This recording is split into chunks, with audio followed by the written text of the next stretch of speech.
BBA, BCA, BCom computer కోర్సులో 100% placement లభించే ఏకైక డిగ్రీ కాలేజ్ కూకట్పల్లిలోని ఐక్రియేట్ డిగ్రీ కాలేజ్. నమస్తే, వెల్కమ్ టు సుమన్ టీవీ.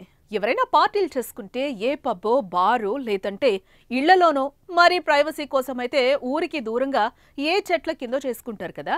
కానీ ఓ ముగ్గురు యువకులు వెరైటీగా పార్టీ చేసుకుందాం అనుకున్నారు. అందుకోసం రైల్వే ట్రాక్ని ఎంచుకున్నారు. పట్టాలపై కూర్చొని ఫుల్గా తాగారు.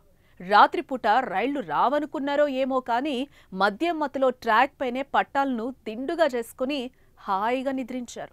కానీ రైలు బస్సు కాదు కదా, మనుషులు అడ్డొస్తే ఆగేందుకు ముగ్గురు పైనుంచి దూసుకెళ్లిపోయింది. దీంతో ముగ్గురు యువకుల మృతదేహాలు చెల్లాచెదురయ్యాయి. మద్యం మత్తు 3 ప్రాణాలను బలి తీసుకుంది. ఈ దారుణ ఘటన ఎక్కడ ఎప్పుడెలా జరిగిందో ఇప్పుడు చూద్దాం.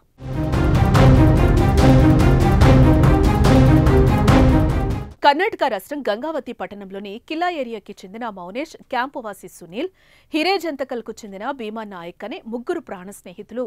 అయితే ప్రతిరోజు మద్యం తాగే అలవాటున్న వాళ్లు గురువారం రాత్రి మందుపార్టీ చేసుకుందామని అనుకున్నారు. అయితే ఎప్పుడో ఒకే చోట తాగితే థ్రిల్ ఏముంటుంది అనుకున్నారో ఏమో కానీ కనకగిరి రహదారిలో ఫైర్ ఆఫీస్ దగ్గర రైల్వే ట్రాక్ పై కూర్చుని మందు తాగాలనుకున్నారు. స్థానిక వైన్స్ లో మందు కొన్నారు. కావలసినంత స్టఫ్ కూడా తీసుకున్నారు.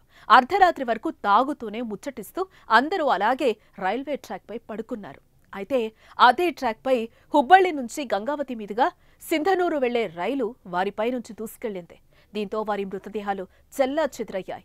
సమాచారం అందుకున్న గదగ రైల్వే పోలీసులు ఘటనా స్థలానికి చేరుకుని మృతదేహాలను పరిశీలించి కేసు నమోదు చేసుకుని దర్యాప్తు చేస్తున్నారు. అయితే మద్యం తాగాలనుకున్న వారు రైల్వే ట్రాక్ పై తాగడం ఏంటో, మద్యం మత్తులో రైలు పట్టాలపై ఆదమర్చి పడుకోవడం ఏంటో అనుకుంటున్నారు స్థానికులు.